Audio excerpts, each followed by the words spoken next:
What's up? It's your boy Bblasian. Now I just hopped off the porch with Dirty Glove Bastard. I said I'm counting on ya. I feel like I'm following, I'm leaning on ya. I don't say too much cause All right, so we got Bblasian jumping off the porch with us today. Yes, Sirski. In the building, man. Yes, sir, man. How you feeling today, bro? I'm feeling excellent, Brody. I'm feeling innovative. Ooh. No, don't hurt yourself. Yeah. I'm feeling good though, bro. How about you? I'm feeling great, man. Yeah. Good, man. It's good. Yeah, so what else you got shaking here in Atlanta, man? What else you got planned during this trip? Honestly, bro, I just been building up my catalog. We're down there cooking up with my big bro, Street Symphony. Okay. Good friend of mine. He's a really good engineer, AK. But except for that though, bro, I wrapped everything around this interview for real with y'all, man. Yeah.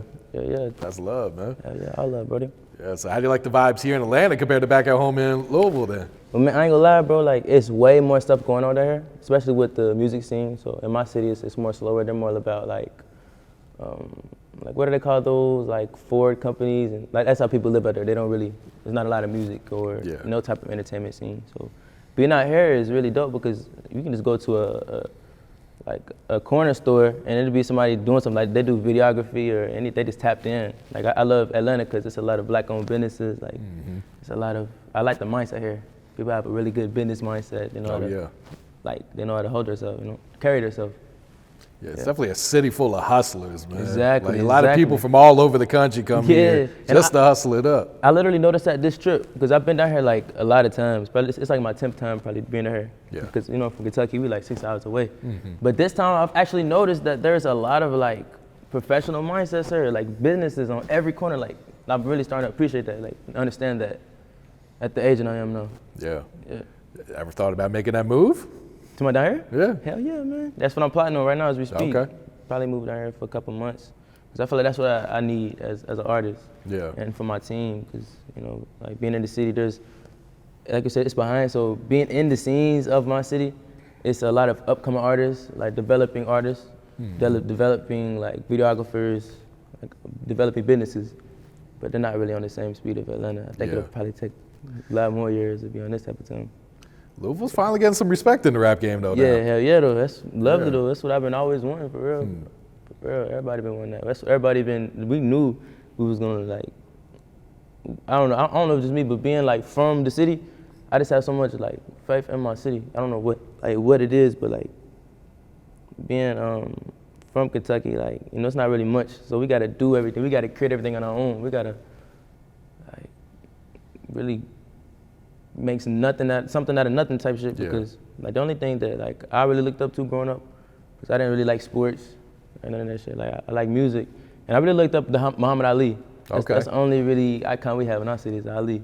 That's really who I look up to as the top dog. We got Jack. He's a good one to look up to, though, for real, the GOAT. We got Jack now. We got EST, and we got me, bro. I feel like I'm the youngest. We got a lot more upcoming artists too, but never really heard about Bblasian. Yeah. You feel like that's kind of giving some hope to the city then too? Like, hey, we can actually make it from because there's different sounds. If you think about it, you got Jack Harlow, he speaks for this side of the culture. You got EST, he speaks for the streets. And then like there's nobody in the middle to speak for like the truth speakers.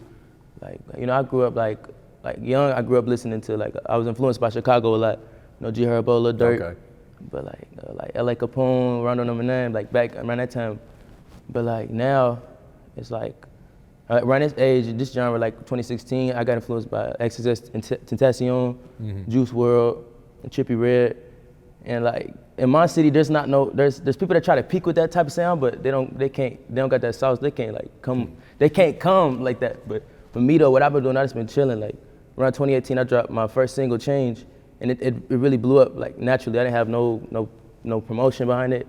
We just dropped the video, and we dropped it on SoundCloud. It did good naturally. Around that time with the algorithm, it was more looser. Now it's different. It's really different. But around that time, the bitch went up naturally. But I was just going to do so much as a kid because I was like 16, 17, and I didn't really like understand this shit. I was just in there trying to, you feel me? Like I'm just trying to take over Louisville. That was my mindset. Yeah. But going through all this shit, seeing my friends switch up, because I started out with, I started rapping 2014. And I started rapping with 2K Baby. You ever heard of 2K Baby? Oh yeah, we've had him on the porch. Yeah, that was my brother. Like, it was literally me. If I really wouldn't be doing music if it was for 2K. Like we both, at the same time, we both wouldn't be doing music because we both like just, like clicked up and just went hard together on some brother shit. Like we ready to do this music shit. Yeah. But like from the kids from then to now, it's like now I'm a grown man. I'm 20. I'm ready to be 21 in February. But this month, I'm ready to be 21 on 28th. Like now I got a baby girl. She's 1 year old, and it's like it's deeper than all this music shit. Like it's like cause I'm looking at my city from a different angle. Like from an angle that like nobody's really looking at. Everybody's going with the flow and shit, trying to be. I don't know. Like, but the image is cool. Don't get me wrong. I feel like that's what everybody do. Everybody trying to do their thing, but it's just a difference in the city of like nothing. Yeah. So I don't know. Everybody speak on certain shit, but like I don't see a lot of people. Feel me? Like I do be seeing people come through though. That's love. That's always love. But it's just a little different. I feel like people can step up a little more. What was your inspiration when you first started rapping? What kind of got you into it? What really got me into it was just like the tension of it. You feel me? Yeah. Just being young, trying to be that nigga. You feel me? Like trying to just be lit with my bros, like trying to tee up, try to really run the city, like. But like we were just dropping videos and like going to parties and shit, hosting parties, and just really trying to like run it up for real, trying to get that bag. Yeah. But now it's like I don't know, being young, you just want to take over your city now. Like when you took over the city, it's like what's next, you know? Mm-hmm. Like I done been to Atlanta, LA, New York, I done been all over the U.S. type shit, and like. Now it gives me a different perspective that I've been trying to like find. I mean, it's hard to find that shit in there. We're trying to tell people there that like they gotta get out the city a little more, you feel me? Because you gotta learn something, go explore something. Yeah. And what I noticed is you put a lot of positive messages into your music. Hell yeah, man. It just naturally, for real. Like I still be like naturally. I mean, because at first I feel like with Above and Beyond and shit, we're trying to like really find how to put it out there in the way of like keeping it balanced. But outside of that though, I learned that people don't care about none of that shit. Like everybody need a little positivity. Yeah. You feel me? Even the gangsters, even the Karens. You feel me? For real. Do you feel like those type of messages are missing in the industry these days? In a way, I see everybody tries to do. Everybody does it. I mean, everybody naturally puts out positivity, but some people can't like put it out in the way of where everybody can. Let me get their own like sauce to it. It's like people put out in the way of their sound, you know. Mm-hmm. But I've been looking for that universal feel like. Around 2016, when I first started making music, what influenced me in my city was Bryson Tiller. Okay. He dropped TrapSoul. He had a song Exchange, Don't, and like in 2016, like this is before Jack. Remember what we got going on now? He was the first dude. And I'm just like, yo, who is this guy? Because it's like I was playing this shit back to back. Exchange. I remember being in jail. We had these MP3s, and it just like I would play that song back to back. Because I was just in my feels, bro. So not even in my feels, bro. Like, it is really related to. I don't know what it was. It just gave me this like feeling, and I did research. It's like whenever you like, it's like dopamines. Okay, yeah. Whenever you get like chills in your body and shit, it's like from music. Mm-hmm. That's what I chased. Like I only got that from location, from Khalid around that. Like, but around that time though, like I didn't hear any songs like that because I'm the type of person the music I listen to, I want to replay it back to back to back to back, like, and I try to search for like a lot of songs like that, and it's not the same. So that's really why I got into making music, and I make the music I make now. And the songs that I have Change, Sleepless, Devil is a Liar. It's really, and it's like my catalog it's about to grow, because like I haven't been releasing.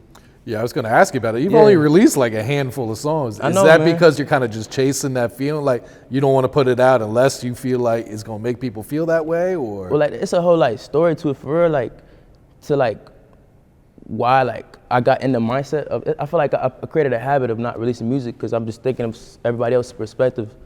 Like, and to the root of that, where it started was when I dropped my diff album. I put Upper Hand, Above and Beyond, and those were like my hardest songs like that I've really ever made as an artist, because I started out like my third year making songs like that. And like I remember the feeling like, yo, what am I gonna do next? Like I need a hit, like how am I gonna make this hit? And like I was going through writer's block and so much shit going on, like my artistry changing. I'm growing as an artist. I'm learning like how the business of this industry really works, and it was like growing me. I felt like I wasn't gonna be the same or whatever. So like, and I feel like alongside of that too, from my roots, my team that I had, like, I know it was all love, but at the same time though too, it was a lot more stuff that you need outside of just love, like actually having a team, like to make shit really work and function and keep it going. Understanding like everybody has to be on the same mindset. And around that time I feel like even with me, I didn't understand how this shit really works. So yeah. I really like hit breaks, you feel me? And like I got into it like with like myself. Like I was really in a like dark place. Like I never really been depressed.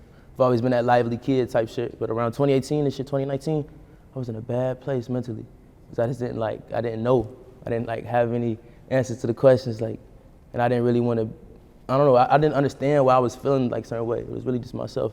So like, yeah, man, it really like fucked me up mentally. And I was in a relationship, feel me? I got to it real bad with my shorty, but, and it just, I was just in a really, it just, after that, I just really throw it off. But outside of that though, I was really focused on my artistry. Yeah. For those 2 years, these 3-4 years, I've been chilling. I've been making hella music. Like I'm on some, from what I wanted, whenever like I was just confused on what I was gonna make next, like I got like 70 of those one songs just like Above and Beyond, but like times 10, like in the vault. And I'm in a place now where it's just like water. I can make the music. Now I'm learning about that. It's deeper than the music. Like fuck the music. No, don't get me wrong, I love the music. I can't say that, but it's like, it's deeper than music now. It's 2022, bro. So much shit going on. I learned about like my history, learned about my city, Louisville. Like I'm learning about the roots, I learned about myself, I learned about my family, I learned about my brothers. I learned about people that I thought was my brothers, you feel me? I'm learning about them, you feel me? I don't blame nobody, I just focus on myself. And that's what I've been doing. And I only move when God said, cause like, when I even jumped into this music shit, I prayed for all this shit. And this shit came. And when it came, I didn't know what to do with it. Yeah. Now it's like, I'm praying for like wisdom, praying for direction, you feel me? Cause I don't wanna just be that like popular kid no more. I wanna be like myself, speak for people like me, you feel me? So. I got you. Going back to that song, Change, what was the inspiration creating that song? My mom, man. I was locked up when I made that shit. Really? Yeah, I was in the bathroom mopping. Yeah, though, man. I was in the bathroom at boot camp. I was mopping. Man, my mom always went through this shit. And like, I remember just being like, was a true thief and the night was a blessing. Set me down the next day with a sentence. I feel the pain in your mind from me stressing. And the tears in your eyes. It's just like, really, for real, just me fucking up and noticing that my mom was really, out of everybody, had my back the most, you feel me? She was really like my dog, for real. But we were always just butted heads because I didn't understand that. She didn't really understand how to like, you feel me? She always wanted to be there, but in certain instances, me getting older and shit, my pops wasn't really there for me in certain ways. I had to learn through the streets with my brothers. Certain shit, but I'm understanding now, like, cause people ask me that shit all the time, like, where did change come from, like, but I be growing, man, so that really came from me and my mom going through it, we overcoming that shit, and we did the video together and all that shit. Yeah. Yeah, man. What was her reaction the first time she heard the song? She was in tears, man, and put me in tears, cause like, she didn't even, like, she always looked at the music before this shit was a hobby, you know what I mean? Like, she was always looked at my notebook and shit, she would see the cuss words. She was like, nah, this ain't it. But I was always telling her shit, like, I really believed in it. So when she heard that song, it just like put her in tears, you know? It was crazy. Yeah. And now you got this new single, Sad Lullaby. Sad Lullaby, it's going up, man. Hell yeah. So kind of talk about the inspiration on that one then. So Sad Lullaby. I wrote Sad Lullaby like 2 years ago. I was in New York. I was on my first label, Cinematic. Okay. I remember being on the phone and shit, and like the conversations I would have with my peoples would not be the conversations I needed, you feel me? Like, but I can't blame them, feel me? But around that time, that's what it was for, like, really just getting out of that, like, emotional state. Like, it's like I'm trying to do this bigger picture shit. I'm trying to get people on the same time as me and shit. And at the time, I didn't feel like people was really like understanding it. Like, cause I feel like with the music, you gotta like shift your mind. Like, your people's gotta be on game. I feel like it's a certain artistry. Like, if you get your craft to a certain level, where you become a brand, like, you gotta move like a brand. Not on no Hollywood shit. Yeah. You know, like at all. But like, people gotta know how to move with you. And I feel like with my peoples and shit, it's like either I'm gonna get them in the mindset to move with me, or I'm gonna adjust to their level. You know what I mean? And I just adjusted because it was just a lie. I didn't even understand it for real, to where I can't even tell them what I needed them to do, or what I needed. But it's really like all of this shit, I just learned it was me. You feel me? Like, if I'm the one doing all this shit, I'm the leader. That's what artists are. If you really, cause it's more than just like, don't get me wrong, I make dope ass music, but even with the engineer, like we go hand in hand. Engineers and producers, I'm locked in with like them, like for real. Yeah. You got the video about to drop, right? Is that Lullaby? Yep. We literally editing it, man. We literally should be done in like, looking at you, man. How many more? It's done already? It's done. It's done? Oh, that bitch done. Done. I'm gonna fucking sing it too. So what was like the treatment? What was the, the thought process going into the video? The video, man, cause I always looked at people like, growing up, I always thought people were like NPCs. You know what an NPC is? Mm-hmm. I always thought people were NPCs, so like, just because I ain't like see what other people seen, like I always thought they were like robots. Mm-hmm. Like when you see people on traffic and shit, so. But like, to break that down though in the story narrative, like, it's like time shifting, like you also like different notion, like me being more aware and shit. And when I walk outside, man, it's like I be wondering what people going through people's heads. I be wondering what's going through people's heads, but like where I'm at now though, I see like people are not NPCs. People are real life people. Like they be just be like doing the same shit we do on some different note of time. But to break down that though, I just like I don't know how to break that down, bro. I don't know if I should say details. Should I say details? About their face? Talk about how you wrote the story. Yeah, damn. Okay.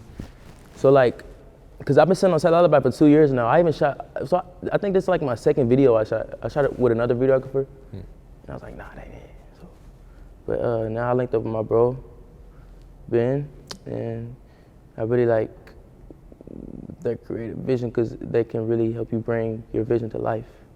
And I wrote the treatment myself. Like I really went through the whole like time frame. Like I timed every section and like we found a location. The videographer I shot was with Mundo Productions. And we the edits that I really wanted to have, we had to get my friend Ben involved, and he really edited their face a crazy type way. And like I wanted to, I was shooting for something called the Canny Valley. You know what that is? Mm-mm. It's Canny Valley. It's like whenever you see like a robot or something, or a doll and their face is warped, weird looking with the human brain, like we naturally be on some like, it just does something to us. It like put like, like, I don't know, you should look it up. It's like Canny Valley.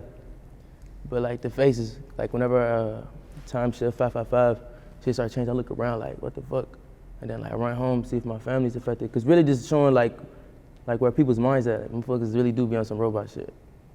But not on no robot shit. Like phrase that like people just be stuck in their own ways and we don't even know it. Feel me? But I run home, see if my family's, feel me? Like if they face change and shit too. I get home, my people's faces are like the same, and I'm just like, yo, what the hell? But outside of that though, man, like I really love Lullaby.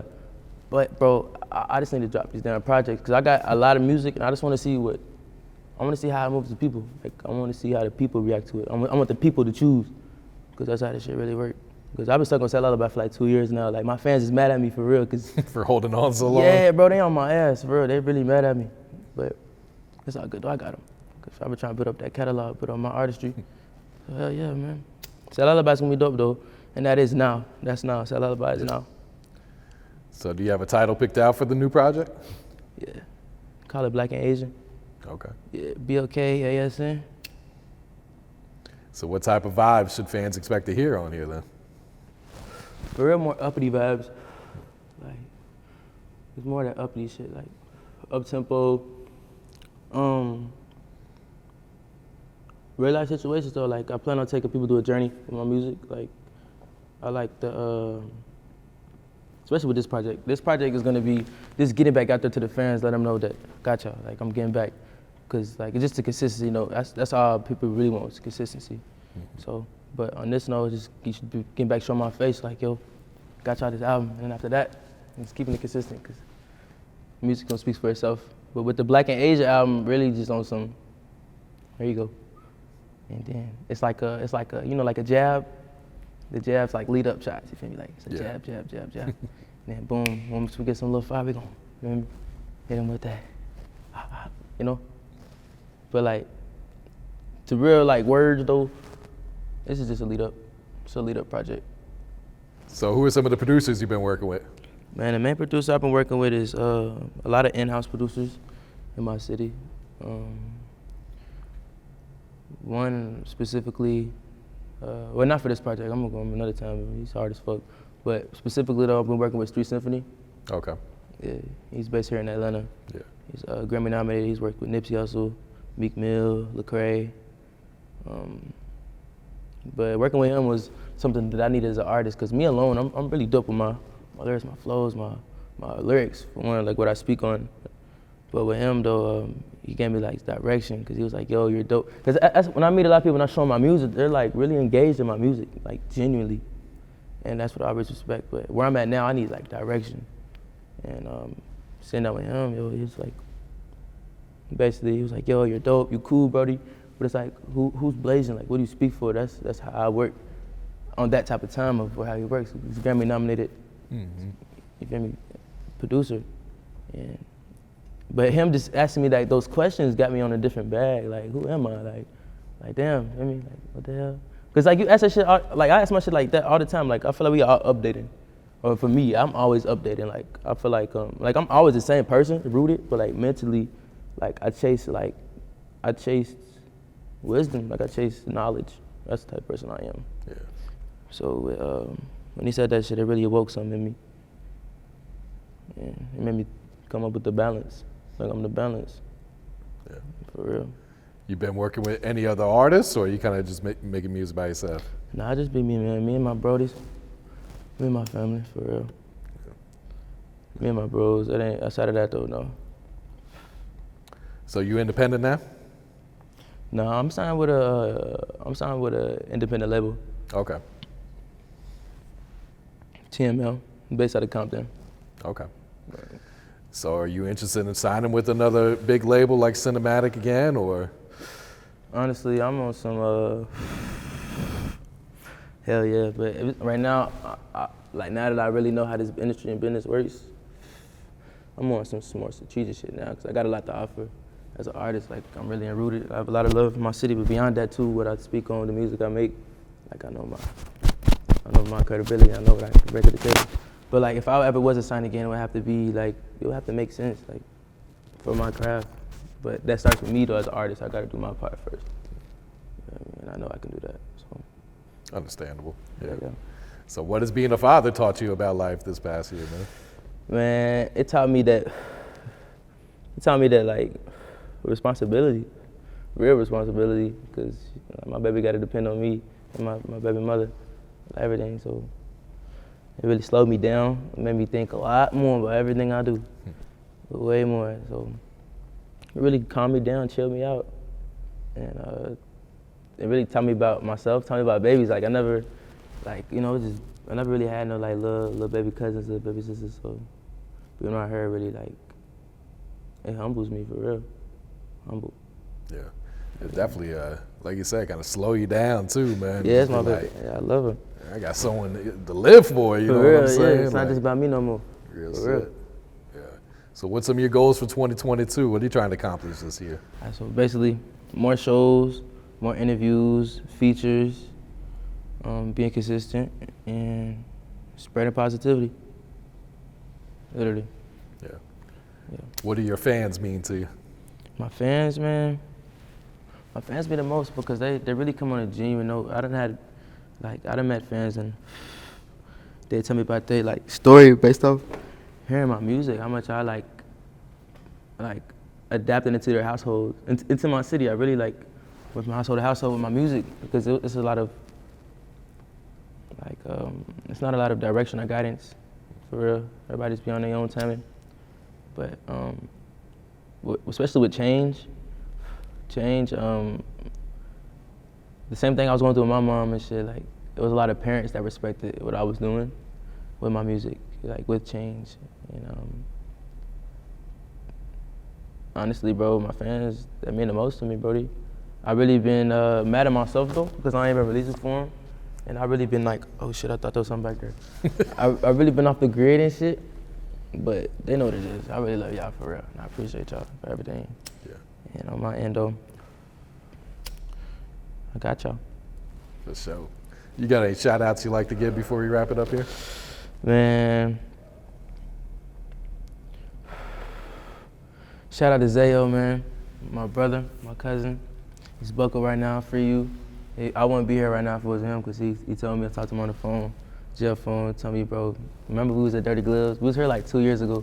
He was like, bro, do an interview, what are you doing? Because I had like the research and shit, it's like, you know how it be, bro, mentality. So shout out to Zayo, bro, love your gang. Shout out to all the people that's been there for me, genuinely, still with me, I love you. And shout out to God, GOAT. Shout out to my team too, shout out to y'all. Yeah, and also too, shout out to the home team. Yeah, for real. I said I'm counting on ya. I feel like I'm following, I'm leaning on ya. I don't say too much cause it's just unimportant.